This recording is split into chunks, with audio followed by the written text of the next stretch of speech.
Village food with Rupsana. আমি সেই রূপসানা আবারও হাজির হলাম প্রত্যেক দিনের মতন দারুণ স্বাদের শিমের রেসিপি নিয়ে। আসসালামু আলাইকুম দর্শক বন্ধুরা, আজকের আমি শিমের একটা মজাদার রেসিপি বানিয়ে দেখাবো। আপনারা দেখতে থাকুন কিভাবে বানায়। এই রেসিপিটি বানানোর জন্য আমি এখানে 300 গ্রাম শিম নিয়েছি, আর শিমগুলো আমি এইভাবে ছোট ছোট আর একটু কচি কচি গোটা গোটা নিয়েছি। শিমগুলোকে ভালো করে ছিলে আমি ধুয়ে সুন্দর করে পরিষ্কার করে নিয়েছি। শিমগুলো ভাজার জন্য আগে থেকে একটা কড়াইয়ে কিছুটা পরিমাণে সরিষার তেল গরম হতে দিয়েছি। এবার আমি শিমগুলো তেলের মধ্যে দিয়ে দিচ্ছি। দিয়ে দিচ্ছি স্বাদ অনুযায়ী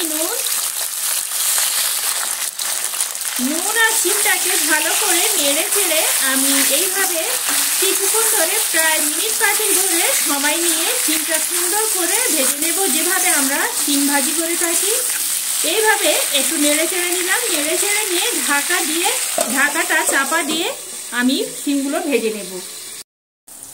শিমগুলো আমি ভালো করে নেড়ে চেড়ে মিডিয়াম আঁচে দিয়ে সুন্দর করে শিমগুলো আমি ভেজে নিয়েছি। শিমগুলো আমার এখানে ভাজা হয়ে গেছে।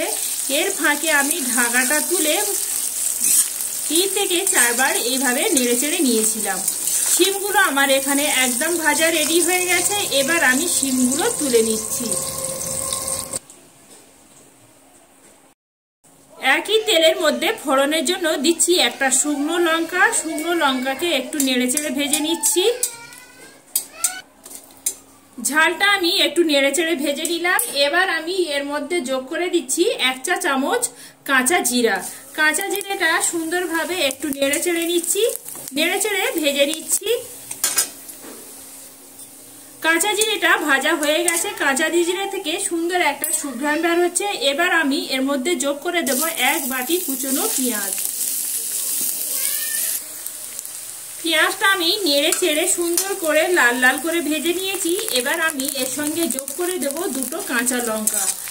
কাঁচা লঙ্কাটা একটু পেঁয়াজের সঙ্গে এইভাবে ভেজে নিলাম। এবার আমি 2টো টমেটোকে সুন্দর করে কুচিয়ে রেখেছিলাম, টমেটো দুটো এর মধ্যে দিয়ে দিলাম। টমেটোটা দিয়ে আবারও আমি পেঁয়াজের সঙ্গে একটু ভেজে নেব, আর এর সঙ্গে যোগ করে দেব একটু স্বাদ অনুযায়ী নুন। নুন দিয়ে টমেটোটা সুন্দর করে ভেজে নিয়েছি, আর টমেটোগুলো এখানে আমার একদম ভাজা হয়ে গেছে। এবার আমি এর সঙ্গে যোগ করে দিচ্ছি 1 চা চামচ হলুদের গুঁড়া, 1 চা চামচ উঁচু করে নিয়েছি আদা রসুন বাটা, দিয়ে দেব 1 চা চামচ জিরা আর মরিচের গুঁড়া। সমস্ত উপকরণগুলো দেওয়া হয়ে গেছে। আবারও আমি সুন্দর করে টমেটোর সঙ্গে ভালো করে কষিয়ে নেব, যতক্ষণ না কাঁচা আদা রসুনের গন্ধটা চলে যাচ্ছে আর কড়া থেকে সুন্দরভাবে একটা তেলও ছেড়ে দিচ্ছে।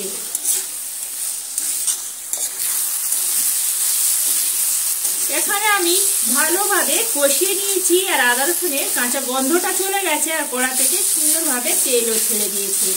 বন্ধুরা, এইভাবে হলেও আমার মতন করে এই শীতের টাটকা টাটকা শিম নিয়ে এই রেসিপিটা বানিয়ে দেখতে পারেন। এবার আমি যে আগে থেকে শিমগুলো ভেজে রেখেছিলাম, এবার আমি টমেটোর সঙ্গে দিয়ে দিলাম।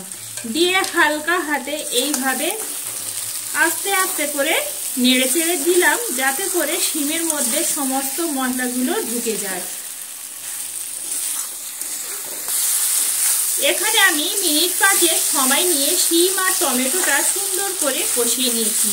এখানে আজকের আমি কোনো পানি ব্যবহার করব না। এই টমেটো রসে থেকে আমার শিমটা একদম রেডি হয়ে যাবে, কারণ যেহেতু শিমটা আগে থেকে আমার ভাজা একদম রেডি। এখানে দারুণ স্বাদের রেসিপিটা আমার কিন্তু এখানে প্রায় রেডি হয়ে গেছে। আর দেখতে পাচ্ছেন বন্ধুরা, কতটাই লোভনীয় দেখাচ্ছে, দেখে লোভ লাগছে না?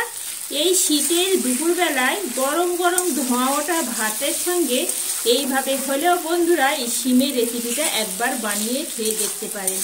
আশা করি প্রত্যেক বন্ধুর কাছে ভালো লাগবে। ভালো লাগলে প্লিজ একটা লাইক করে দেবে। এখানে আমার দারুণ স্বাদের শিমের রেসিপিটা একদম তৈরি হয়ে গেছে।